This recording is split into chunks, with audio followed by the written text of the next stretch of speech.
Yes, hello guys. Good afternoon and good afternoon and good afternoon to all. Yes, for today's vlog is magluluto tayo po ng adobs.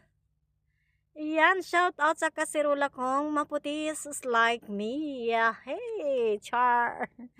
And after that, I will buksan muna ang aking imported na window. And then, habang naghintay, isasasampay ko muna yung sinalang ko kanina na mga lupots namin.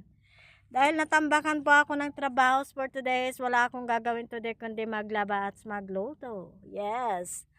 And after that, isasalong ko muna yung pangalawang numurang namin. Ayan po, as makikita yung amin na kakabsat.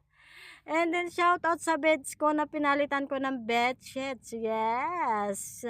Sabi niya is, wow, tuwang-tuwa ako. Salamat sa iyo kasi pinalitan mo ang bedsheet mo. Matutuwa niyan. Yes. And kung